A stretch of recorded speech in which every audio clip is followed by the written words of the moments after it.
Hi, everybody, and welcome to Looking at the Markets with David Modell. My name is David Modell. If it's your first time checking out my channel, thank you so much. I really appreciate it. Feel free to subscribe and also hit that bell, the notification bell on YouTube, so you can get updates whenever I put out educational financial videos like this one. I'm just going to give you a few tips because whenever I coach people, and I do offer coaching, by the way, to help you put together a trading or investing plan, whenever I coach people, I get some of the same questions over and over and over, which is fine. There are no questions that are dumb, or there are no stupid questions. Okay, I'm a former elementary school teacher. I've also taught at the high school level and at the college level, and believe me, there are no questions that are dumb or ignorant. Okay, if you are a beginner, it's okay to ask questions, and if you're more advanced or intermediate, it's also okay to have questions. Now, sometimes people tell me about a newsletter that they got or a YouTube channel. But a lot of times it's a newsletter that they signed up for, and they'll get some recommendations for stocks. But sometimes it'll also be a YouTube channel or something like that. Maybe it's a chat room. Maybe they paid or got into a free chat room somehow, and then they received some stock picks, stock recommendations, cryptocurrency recommendations, whatever. And then they bring it to me, and they say, "Okay, I paid for this." These recommendations, should I buy these stocks or whatever it is? Or maybe they even got it for free, but they feel like because it's in the form of a newsletter or a professional chat room or whatever, therefore they should follow whatever these other people are doing because they assume that they're professionals.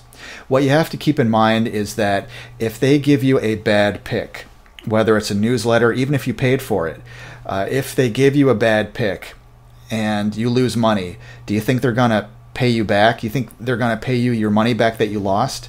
They're not going to, okay? So you have to be really careful and make your own decisions.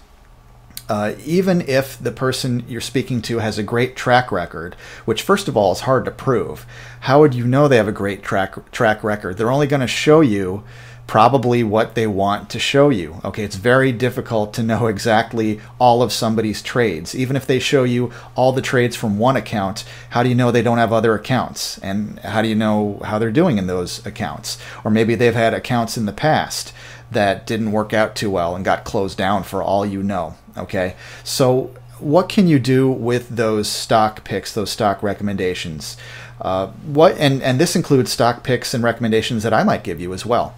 What you can do is use those as a starting point for your own research. Okay, I always say R and R. Research makes you rich. R and R. It makes you rich over time, not overnight. Okay.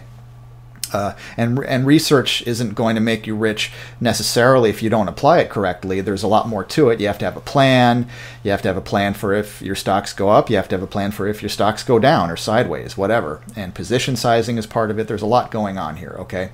But let's say you get some stock tips or recommendations from a newsletter, chat room, website, wherever. You can take those and use them as a starting point for your own research, okay? For example, you can take those stock picks and you can look at the reasons that they're giving for those stock picks. You can take those, look at the reasons, look at the research they may have done, and then add that to your own research or use it as a starting point for your own research and decide, okay, well, let me do my own due diligence, bring in the due diligence that they did, and still check their research because it might be accurate, it might not be, or things might have changed from the time that they did that research until you received the newsletter or, whatever. And things change all the time. Markets move very quickly sometimes. So their research might be outdated, might be inaccurate. So you cross-check it, you double, triple check it against your own research. And nowadays with the internet, there's no reason not to do your own research, not to double check everything. It's not like back in the day when you had to go over to the library to do research and look for books, whatever they had, periodicals, things like that. No, nowadays you can look on your laptop, tablet, your phone. You've got the world at your fingertips, a world full of information at your fingertips right there on your phone. There's no excuse not to do your own research, okay? So you can take those stock ideas from somebody else. Even if they're a professional, you still want to double and triple check it with your own due diligence. And then if you decide, okay, you know what? This stock meets or exceeds all of my criteria. It has no red flags that bother me enough to avoid the stock, all right? And so you check the company, you make sure that it is relatively debt-free, or at least has a plan to manage whatever debt they have, and they have plenty of revenues coming in, and they have great visionary CEO and board of directors. You know, the management is great and all that good stuff, all right? You made sure there's more than enough volume on that stock. You want liquidity there, okay? Things like that. You've gone through the whole list and it meets your criteria. It doesn't have a lot of red flags, and you were able to check off all the check boxes to make sure this is a great stock. And then you look fundamentally, it's a great company, and then you look at the chart and you make sure that you're not buying at the top, that kind of thing. You look for chart patterns or whatever you're looking for, and then if it passes your test and all your criteria, then possibly you can get in, all right? And even then, you might not get in, okay, depending on how much capital you have and how much risk you're willing to take and that sort of thing, okay? So you can check your research with somebody else's research, and sometimes these newsletters and chat rooms give you ideas for stocks or cryptocurrencies, whatever, that maybe you never heard of before. That's cool. Nothing wrong with that. But even then, you don't just buy something because it's in a newsletter, okay? And you don't just trust somebody.